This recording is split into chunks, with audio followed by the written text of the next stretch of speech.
Bloomberg Audio Studios. Podcasts, radio, news. The other day, I got 3 boxes of mac and cheese from my local grocery store. A 99-cent store brand box, a classic $1.99 box of Kraft, and a fancy new option, something called Goodles or Goodles for $4.99. This says it has protein in it, fiber in it, and 21 nutrients from plants. We wanted to see what the real difference was, so we boiled them up. Let's start with the generic. It's looking gloopy, it's looking gloppy, it's looking exactly the same as Kraft. For 99 cents, I was impressed. It's really good. It's really hearty. Better than I expected when I saw the box. And it looked like something someone on like Microsoft Paint created. For $1 more, the box of Kraft had a slightly thinner sauce, a less aggressively orange color, but it also tastes really good. It's cheese and it's noodles. And the premium brand, Goodles, for an extra $4. This is too fancy for me. I guess it has more protein in it, but I'm not really going to my macaroni and cheese for its protein potential or its nutrients. Our taste test revealed that for a cheese and noodle meal between the store brand and the Kraft, it was a toss-up. These macaronis are very similar. I could spend 99 cents on dinner and be perfectly satisfied. There are so many options when you walk down a grocery store aisle nowadays. So many price points and package colors and new and improved flavor buzzwords. So many choices shoppers have to make. And new Bloomberg reporting has found that consumers are increasingly choosing the low-cost and premium brands. Those steady, legacy, mid-tier brands, like Kraft, are losing out.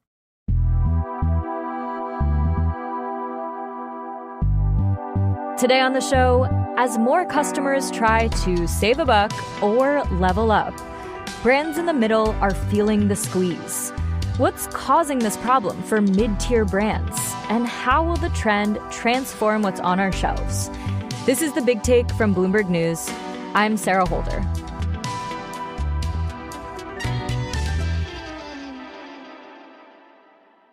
For decades, shoppers scanning shelves in the grocery aisles had a pretty clear calculus they used to choose what brand to buy. There was more of an affinity for big national brands. Leslie Patton covers consumer brands for Bloomberg News. Those were the brands they knew and had learned to love after lots and lots of marketing by these big companies like a Kraft Heinz company. It was important to them to stock their house with Hellmann's mayonnaise, with Tide laundry detergent, with specific brands. It was like a status symbol. These weren't the budget options, but they weren't the most expensive things on the shelves either. Maybe you think of them as legacy brands. We'll call them middle brands. Over the past few years, Leslie says the calculus around what brands to buy has started to shift. Private label, so items made and sold by the actual retailer or the store that has the location, like a Walmart or a Target, those have been gaining share for a while now. But I think really what's happened recently is some of these national brands have started to struggle, according to data that I've looked at. What does that data tell you? There's actually 5 categories that I've looked at. There's private label, which is the store brand. There's value items, which are the cheaper ones. There's mainstream national brands. There's premium, and then there's super premium, which is even higher priced than the premium. And the data I have shows that for this year through mid-July, private label, premium and super premium sales volumes are up. But value and mainstream, those are items that are produced by big companies like Procter & Gamble or a Kraft Heinz. Those sales units are down for the same time. So that shows you right there, we have growth at the two ends of the spectrum and a shrinking middle. The biggest reason for these changes is a familiar one: inflation. Just the persistent price increases we've seen over the past 3 or 4 years has prompted shoppers to just be more discerning, to think a little more about what they're spending their money on. And lower to middle income shoppers are making choices. They're saying, is this something that's really worth me splurging on? Maybe it is if it's for my child or for my health or something like that. But maybe I can trade down in other categories that are considered more of like a staple item, rice or maybe dish soap. I talked to the head of the Private Label Manufacturers Association, and she said, people used to be ashamed to have a bottle of Kirkland from Costco brand, shampoo or shower gel in their bathroom. That's not the case anymore. People are buying more products on these two ends of the price spectrum. The budget-friendly private label products that stores like Walgreens and Costco and your neighborhood grocery store offer, and the premium stuff. Maybe I'll trade down to the Kroger brand of soap instead of Dawn, or maybe I'll spend more money for a fancier one, like a Bronner's, Mrs. Meyer's type brand. Leslie says it's not necessarily income that divides the shoppers buying premium goods and private label goods. The exact same people might be buying things at either end of the spectrum, depending on the product or the time of year or their personal preferences. With limited resources and rising costs, shoppers just have to prioritize. And brand names are no longer the priority. Shoppers are open to trying new brands in ways they maybe haven't been before. It's in part because of the global pandemic, which turned everyone's consumption habits on their heads. Because a lot of items were out of stock. Consumers were willing to buy anything during these pandemic shortages. So maybe they tried a private label they'd never tried before. Maybe they splurged, they couldn't go out to eat at restaurants. So they were like, hey, I'm going to splurge on this super fancy pasta sauce that I've never tried before instead of just buying ragu. And they loved it. And so people really were open to experimentation in ways they hadn't been before during the pandemic. And that's driven a lot of the shifts we've seen, and those have stuck. Plus, millennials and Gen Zers just don't shop the same way their parents do. I think a lot of these big legacy brands that maybe the baby boomer generation bought, they're seen maybe by millennials, the next generation, and younger Gen Z as kind of like these nostalgia brands. So maybe I want to eat comfort food once in a while. So I'll buy the Velveeta shells and cheese that my mom used to buy regularly for me. But it's not like an everyday purchase type of thing.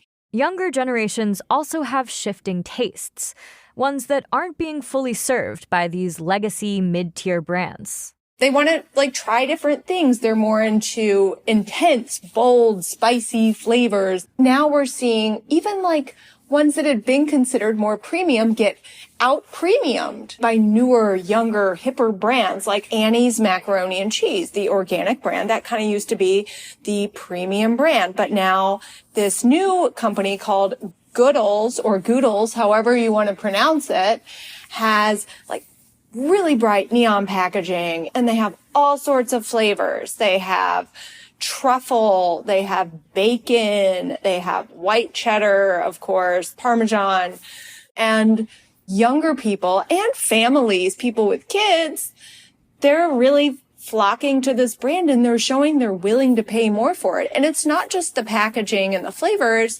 it's a so-called quality thing, because this macaroni and cheese has higher protein, higher fiber than a traditional Kraft or something like that.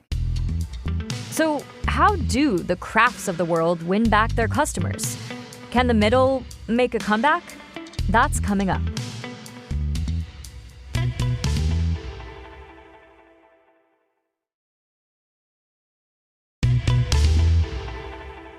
When it comes to consumer tastes, Bloomberg's Leslie Patton knows that fads can come and go. Part of what makes a box of Kraft mac and cheese so appealing is that it's consistent. But as younger, price-sensitive, and quality-conscious generations start leaning towards different products, these legacy brands are having to meet the moment. We're not necessarily going to see Kraft mac and cheese like disappear from the shelves, but it is, having a sales impact on them, and the companies are responding. When you look at how these companies are trying to adapt, are they mostly trying to change their branding or creating new products entirely? I think from the examples I've seen, they're trying to take existing items and make them more premium, try to take them up market in some way, create a new benefit for consumers. New benefits, like a bolder taste. Kraft macaroni and cheese, whose sales have been down in the past year, they've been trying to hook younger shoppers with like new flavors. There's a jalapeno mac and cheese now. There's a ranch mac and cheese now. So really dialing up kind of the spice. So they're mostly reaching up rather than down? They're trying to turn premium rather than compete with those cheaper private labels? I think that's right. But you have to be really careful when you innovate on the value side with a well-known brand, because you can dilute the brand to people. You can make it a less attractive brand. So like if you have Bounty paper towels, if you have a cheapened version of Bounty, that kind of lessens the brand to people. And the brand is everything. If you don't know what kind of quality you're going to get when you buy a roll of Bounty paper towels, why buy Bounty? A particularly weird quirk about all of this is that some of these big companies own multiple brands at different price points, targeting different customers. So they can try to market their middle products to more premium customers, but then they risk cannibalizing sales from their premium products. Take diapers, for example.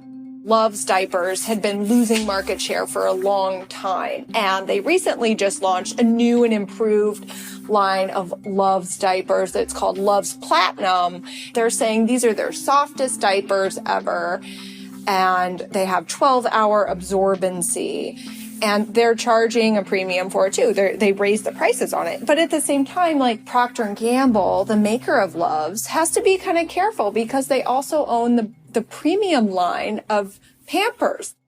Ultimately, a lot of these kinds of shopping choices will be left up to personal taste. But Leslie thinks this bifurcation is likely to continue. And as I can attest, paying more for mac and cheese doesn't mean you're going to like it more. Leslie's family has figured this out too.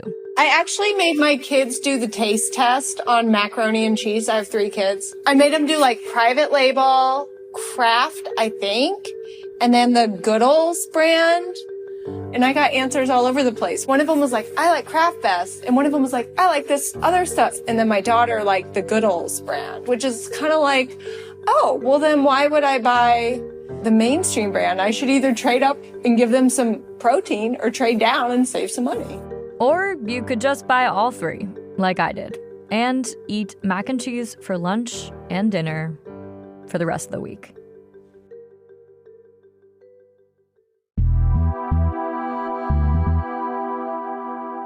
Thanks for listening to The Big Take from Bloomberg News. I'm Sarah Holder.